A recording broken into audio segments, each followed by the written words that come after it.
Why does Canada hate Trump? 3 reasons. First, Trump has repeatedly insulted Canada, calling it a mere state of the US. Second, he has imposed aggressive tariffs that hurt the Canadian economy. Third, he has fueled a wave of nationalism in Canada by treating it as an inferior neighbor.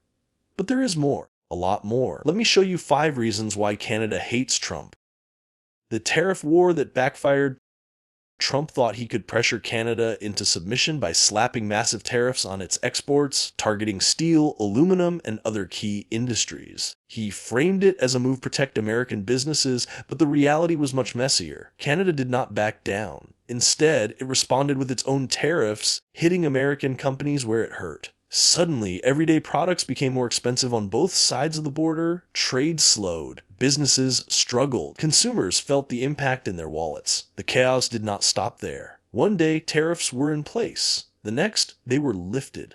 Then they were back again. Trump flipped positions so many times that companies had no idea what to expect. Farmers who relied on Canadian exports saw their sales drop. Factories depending on Canadian materials had to scramble for alternatives. The uncertainty sent shockwaves through markets, leaving industries in both countries frustrated and unprepared.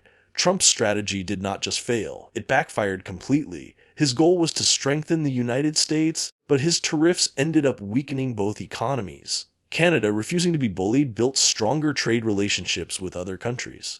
Meanwhile, American businesses and workers paid the price for a policy that had no clear objective. Trump wanted to show dominance, but all he did was create unnecessary economic pain. This was not a tactical move. It was economic whiplash. And for Canada, it was just another reason to see Trump not as a tough negotiator, but as an unpredictable threat. The 51-state insult.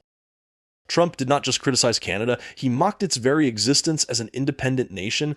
Over and over, he suggested that Canada was not a real country, but rather a lost extension of the United States. He even referred to Prime Minister Justin Trudeau as Governor Trudeau of the great state of Canada. To Americans, it might have sounded like a joke. To Canadians, it was a direct insult to their sovereignty. The reaction was immediate. Businesses pulled American products from their shelves. Travel plans to the US were canceled. Social media exploded with campaigns encouraging Canadians to buy local and reject American brands. Even politicians who once supported Trump distanced themselves, knowing that being too close to him could destroy their careers. But it was not just about anger. It became a turning point in Canadian identity. The idea of being reduced to a US state fueled a new level of patriotism. People who never cared much about politics started waving Canadian flags. Support for strengthening ties with other countries grew. Even conservative leaders, who usually leaned toward American-style policies, had to take a stand against Trump. Trump thought he was being clever. Instead, he unified Canada in a way few politicians ever could. What was supposed to be a power move turned into a massive miscalculation. Instead of bending to his will, Canada doubled down on what made it different from the US. Trump did not just fail to bring Canada closer, he pushed it further away. The political earthquake.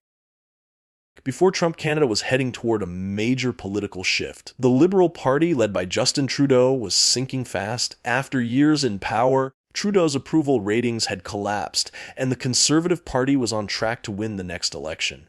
Everything pointed to a government change. Then Trump happened. His aggressive stance toward Canada forced the entire country to rethink its priorities. Suddenly, the biggest political issue was not domestic policy or the economy. It was standing up to the United States. The Liberals, once seen as weak and out of touch, became the party of resistance. Trudeau, who had been struggling to hold on to power, found new life by pushing back against Trump's policies. His approval ratings jumped. Even Canada's Conservatives had a problem. Their leader, Pierre Poilievre, had built his career on populist rhetoric, drawing comparisons to Trump. But as Trump escalated his attacks on Canada, supporting him became political poison. Poilievre had to walk a fine line, distancing himself from Trump without alienating his conservative base. The result was a fractured Conservative Party, unable to capitalize on Trudeau's previous weaknesses. Trump did not just impact US-Canada relations, he rewrote Canadian politics. Instead of defeating Trudeau, he gave him a reason to fight. Instead of helping Canada's Conservatives, he made them look weak. What should have been a routine political shift turned into a national movement against Trump's influence. Instead of leading Canada toward a conservative future, Trump pushed it into an era of defiance. The personal attacks on Canadian leaders. Trump's problem with Canada was not just about trade or politics, it was personal. He made Trudeau a favorite target, mocking him on social media, questioning his leadership, and belittling him in public statements. He even called him weak after a G7 summit, creating a diplomatic mess that made headlines around the world. But Trudeau was not the only one in Trump's sights.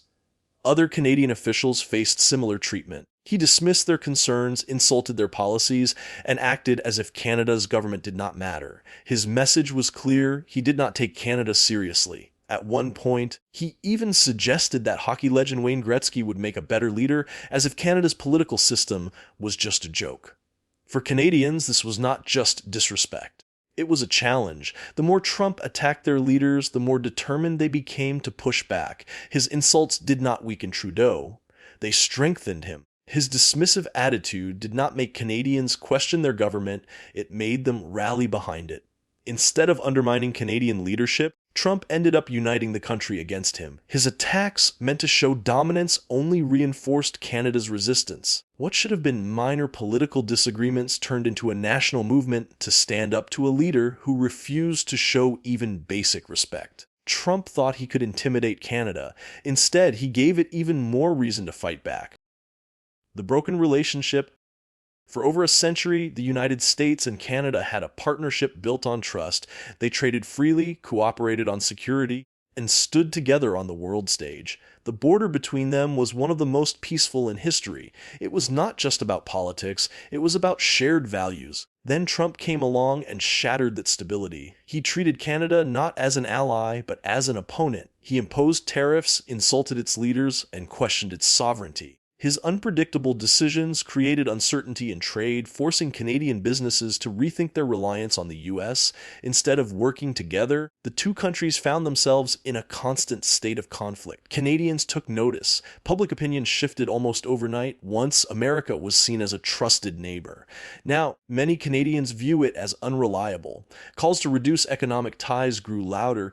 Government officials started looking for alternative trade partners. Some even suggested that Canada should distance itself from US policies altogether, focusing more on alliances with Europe and Asia.